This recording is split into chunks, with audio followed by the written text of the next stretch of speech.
Melihat mereka yang juara, ya, apakah itu juara di dalam dunia bisnis atau kemudian juara di dalam kita membangun sebuah karir gitu ya, atau juara kelas atau juara-juara yang lain. Kita jadi bertanya-tanya, apakah juara ini hanya dimiliki oleh segelintir orang? Atau semestinya setiap orang bisa menjadi juara, tetapi nggak tahu aja caranya. Pak Tung bicara tentang juara di dalam dunia bisnis, kita juga melihat ada banyak sekali bisnis-bisnis yang juara karena misalkan menjadi dekakorn, menjadi unicorn dan sebagainya. Ya, Pertanyaannya nih gitu ya Pak Tung, ini juara-juara ini hanya milik segelintir orang atau sebenarnya setiap orang tuh bisa nggak sih sebenarnya jadi juara? Nah ini kalau menurut pandangan Pak Tungnya belajar udah ketemu dengan banyak pebisnis, banyak orang-orang yang juara dan sebagainya. Sebenarnya definisi juara ini supaya kita bisa punya pemahaman yang sama. Apakah semata-mata karena dia raih prestasi menjadi yang itu udah disebut sebagai juara atau akhirnya Patung menemukan definisi yang lain? Silakan Patung. jadi juara itu kalau misalnya seperti badminton atau olimpiade begitu ya, itu yang menarik itu yang juara cuma sedikit. Maksudnya yang juara cuma sedikit itu ya. Jadi misalnya juara lari, waduh, juara satu you get everything. Selisihnya cuma 0,01 detik no. Kalau balapan 100 meter kan cuma 0,1 detik atau 0, berapa detik. Bahkan kadang finishnya bareng. Pakai foto fitness baru Anda terbukti juara. Kenapa kok bisa juara? Karena hidung Anda lagi begini, bulu hidungnya keluar 1 milimeter, ternyata finish dulu bulu hidung Anda, nah Anda juara. Yang juara satu dapat everything, dapat iklan, dapat endorse, dapat hadiah, kemarin dapat hadiah miliar-miliar, dapat rumah. Juara dua ya dapat medali perak, no sedikit. Juara tiga dapat medali perunggu. Juara empat dapat foto saja sama stadionnya, ya toh ya. Tidak dapat apa-apa. Nah, tapi di dalam hidup ini ternyata ataupun di dalam bisnis kita bisa juara di kategori kita masing-masing dan bukan seperti yang di dalam olimpiade yang menang cuma 1, 2, 3. Di dalam bisnis bisa kok yang menang banyak loh, bukan hanya satu. Jadi menurut saya, bagi saya juara itu Anda menjadi yang terbaik di bidang yang kepingin Anda tekunin. Lawan Anda yang terberat adalah diri Anda sendiri. Nah, dan saya punya prinsip-prinsip bagaimana menang ataupun istilahnya juara di dalam kehidupan, ataupun di dalam sekolah Anda, ataupun di dalam bisnis Anda. Nah, ada yang nanya, loh Pak Tung ini sudah terbukti kok berani-beraninya ngajar seperti begini, begitu ya. Ya, tapi sekali lagi lah, jadi dalam kesempatan ini, contohnya, kalau saya di sekolah ya lumayan lah jadi mahasiswa teladan nomor 1, juara lomba karya tulis ilmiah. Loh iya Pak Tung dari dulunya pinter. Enggak ya. Dulu waktu saya SMA, teman saya tahu bahwa saya SMA rodok goblok. Sudah goblok, nakal lagi. Tapi pada waktu kuliah bisa jadi mahasiswa teladan nomor 1, juara lomba karya tulis ilmiah sampai tingkat nasional, juara cepat tepat P4. Terus kemudian, kalau di dalam bisnis, ya mungkin saya bukan yang paling kaya se-Indonesia, enggak. Tapi lumayan loh, sebanten itu 100 pembayar pajak. Saya di antara 11 juta orang, saya termasuk 100 pembayar pajak terbaik, kan lumayan kan berarti gitu ya. Banten ya. Jadi nggak usah review saldo lah, no, ya kan ada review saldo dong kak, no, nggak usah pameran mobil mewahnya, nggak usah, no, pameran bayar pajaknya kan sudah jelas itu ya. Tapi sekali lagi, kalau di dalam kehidupan ya lumayan lah. Sejauh ini ya mungkin saya sekali lagi bukan yang keluarga yang paling harmonis tetap ada, tetapi so far so good menurut saya begitu ya. Dengan anak-anak ya so far so good gitu. Tentu saja tidak ada yang sempurna. Yang ada adalah ruangan untuk meningkatkan diri dan meningkatkan manfaat diri. Nah, sekali lagi, saya sharing apa yang saya tahu belum tentu benar. Jadi please teman-teman, jadi kita tetap harus rendah hati bahwa ya terus mau belajar, tapi saya sharing apa yang saya tahu yang membuat ya lumayan lah di dalam bisnis tadi, termasuk sebagai pembayar pajak terbaik 2020 untuk Banten gitu ya, Provinsi Banten, belum se-Indonesia, kalau bisa se-Indonesia nomor 1 saya juga mau gitu ya. Ya. Oke. Okay. Yes.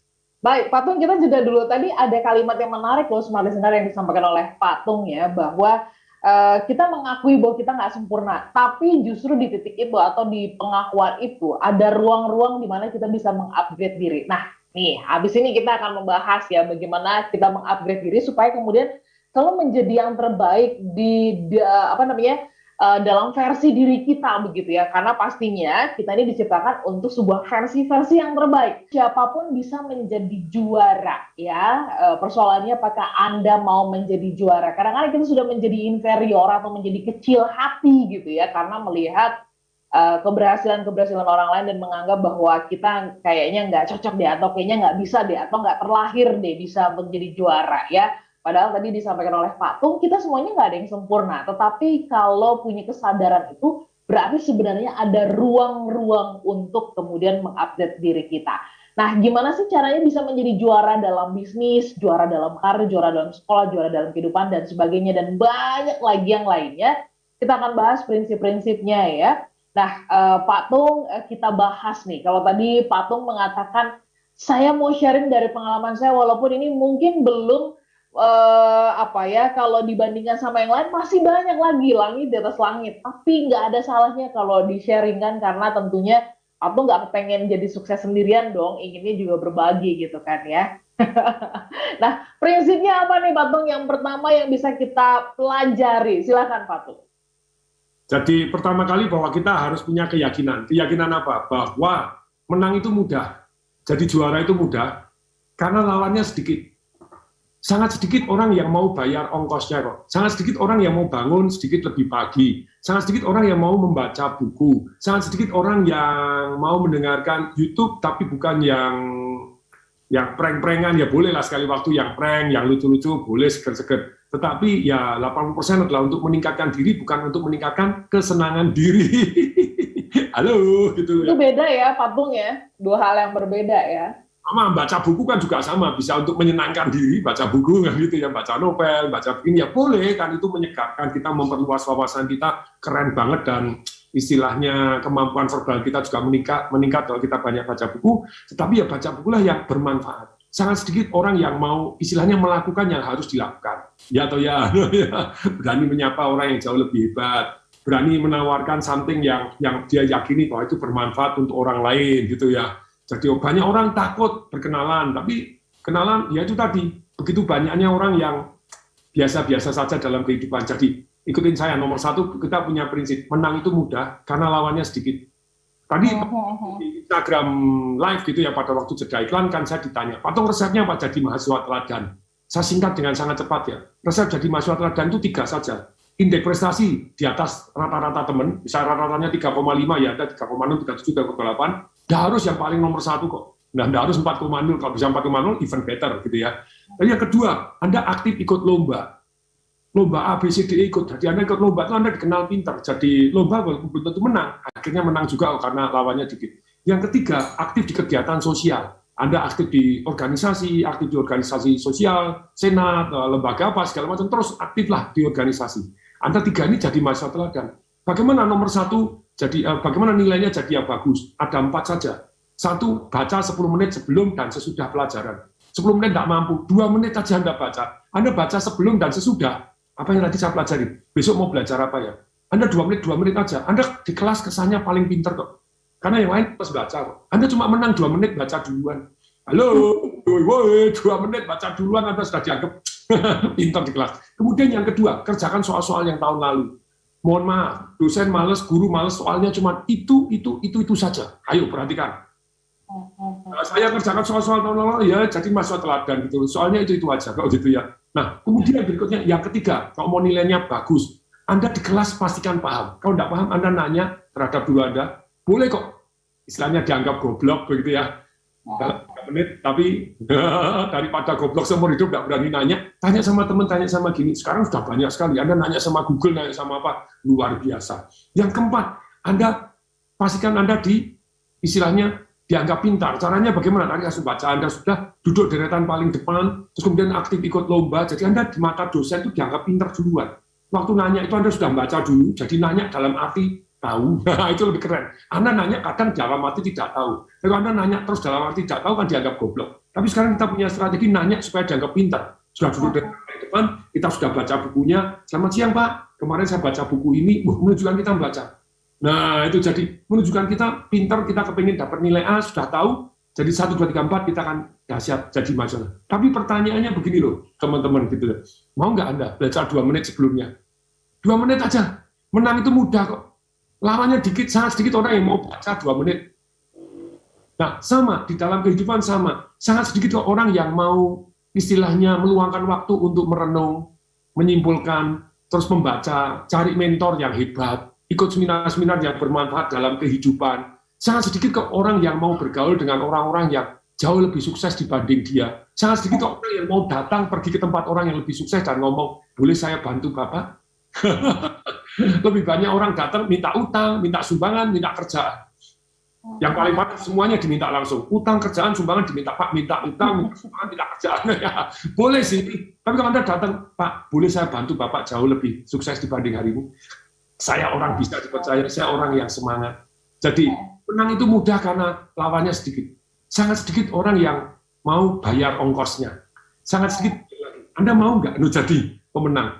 Contoh lah. Lawannya sedikit. Coba kemarin yang juara Olimpiade. Apakah Grecia Poli itu sama ini jadi dia juara itu ngalahkan orang seluruh dunia? Apakah dia pernah ngalahkan Mbak Ola? Ayo Mbak Ola pernahkah badminton lawan Grecia Poli? Nggak pernah tuh. Dia juga belum pernah ngalahin saya. Oh Pak tuh kan laki, mereka lawannya perempuan. Iya. Dia menang paling 6 kali gitu ya. Penyisian, semifinal, perempat final, semifinal, terus kemudian final, juara. Jadi main 6-7 kali sudah juara Olimpiade. Lawannya dikit tuh. Even contohnya salah satu yang namanya bayar pajak. Saya kira, kenapa kok saya bisa? Oh ternyata jarang yang mau bayar pajak, asem tenan. Menang itu mudah kok, lawannya dikit gitu loh ya. Ketika Anda mau bangun lebih pagi, mau baca sedikit, Anda sudah jadi pemenang. Nah sekarang demikian juga, saya punya 3 prinsip ya di dalam kehidupan. Anda mau gemuk jadi langsing. Anda mau istilahnya keluarganya berantem jadi harmonis, doain ya saya terus semakin harmonis, semakin rukun. Tetap kita manusia biasa, tetap ada kelemahannya. Tetapi kalau kita punya ilmu ini, kemungkinan suksesnya itu jauh lebih besar daripada tidak punya ilmu ini. Anda mau miskin jadi kaya, Anda mau karyawan tadi mau karirnya melejit. Loh, saya waktu jadi karyawan karir saya melejit. Saya di BCA saya tidak pernah menjadi, mohon maaf, saya tidak pernah menjadi supervisor, kepala bagian, pimpinan cabang pembantu, kepala bidang cabang besar, pimpinan cabang pembantu yang besar. Jabatan saya waktu di BCA langsung wakil pemimpin kelas wilayah. Nanti karir saya cepat sekali, saking cepatnya gajinya ketinggalan, tidak apa-apa, kita semangat dulu gitu ya. Tapi kembali lagi, bagaimana berkarir? Sama, Anda punya resep-resep yang sederhana untuk menjadi karir, bisa dipercaya. Banyak nggak sih orang yang bisa dipercaya? Mungkin ya boleh kalau Anda bilang cukup banyak Pak, ya itu standar. Kalau Anda nggak bisa dipercaya, no trust, no karir. Tapi yang kedua, jadi yang terbaik. Jadilah karyawan-karyawan yang juara yang tidak bisa disingkirkan. Jadi saya zaman di BCA, pertumbuhan kartu ATM saya terbaik di Indonesia. Loh, kok Pak Tong bisa langsung dipromosi? Kalau nggak pernah alami. Loh, karena saya berani mengajukan diri. Ketika orang takut itu, saya berani. Boleh saya bantu? Sebetulnya saya pada waktu di kelas saya sudah menonjol, nomor satu. Tapi pada waktu itu saya berani tampil. Jarang orang berani tampil. Oh iya Pak Tong pemberani. Enggak, boy. Saya ini pemalu. Di tes DNA pemalu. Sungguh-sungguh pemalu. Saya diambil air liur, saya dikirim ke Amerika 2 bulan kemudian. Dicek, ternyata saya, anak-anak saya, termasuk pemalu. Jadi DNA atau sebenarnya pemalu bisa jadi seperti ini. Kenapa? Ya karena saya pakai 3 jurus ini loh. Kalau Anda mau jadi yang terbaik juara di dalam bisnis, nomor 1, Anda punya goal jadi yang terbaik. Jadi goalnya harus SPTM, spesifik, positif, tertulis, dan menarik. Tulis goal-goal Anda. Jadi goal jadi yang terbaik. Yang kedua, Anda punya alasan sangat kuat. Why saya harus jadi yang terbaik. Kalau saya pada waktu kuliah, saya tahu bahwa saya harus jadi yang terbaik karena dulu ditolak, karena goblok. Ditolak banyak wanita, gitu loh ya. Bingung milih di antara 6 calon pacar karena 6-6-nya tidak ada yang mau. Lagi ya, obat. Nah, tapi kembali lagi nih. Jadi yang setelah jadi alasan sangat kuat itu nikmat dan sengsara kok. Orang tanya, Pak Tong motivasi itu apa sih? Motivasi itu cuma nikmat dan sengsara. Dengerin teman-teman. Nikmat dan sengsara. Sengsara, iya. Walaupun nikmatnya itu masing-masing, ada yang takut ditolak oleh lawan jenis kayak saya zaman dulu tidak dapat pasangan cilaka gitu ya. Karena tugas DNA kita dari ujung kuku sampai ujung rambut tugasnya apa? 2, mempertahankan hidup dan melanjutkan keturunan. Kalau Nah, ini kalau melanjutkan keturunan ditolak, lah kan separuh tugas hidup saya. Ujung-ujungnya. Lah, terus kemudian yang ketiga ini yang keren gitu ya. Apa? Tadi punya goal jadi yang terbaik, SPTM, spesifik, positif, tertulis dan menarik. Kemudian yang kedua punya alasan sangat kuat, nikmatnya jelas, sengsaranya jelas. Ya, tadi apa sama saya, Pak Tung, saya ini jadi karyawan susah gini. Saya mau keluar juga takut gitu, tapi tidak keluar-keluar pada jadi karyawan sengsara gitu ya. Lah saya nanya, lah Anda kan cukup sengsara untuk komplain, tapi tidak cukup sengsara untuk keluar. Anda keluar ataupun pindah ke perusahaan lain atau buka usaha sendiri itu karena Anda punya impian di depan lebih nikmat, di dalam sudah sengsara. Cuma itu aja kok. Ya. Anda kalau dalam relationship yang menurut Anda berantakan tapi terus Anda pertahankan, ya cuma dua aja. Karena Anda merasa takut kalau putus nanti lebih sengsara kok. Betul kan? Di dalam sengsara, ya tapi Anda cukup sengsara untuk komplain, tapi tidak cukup sengsara untuk take action.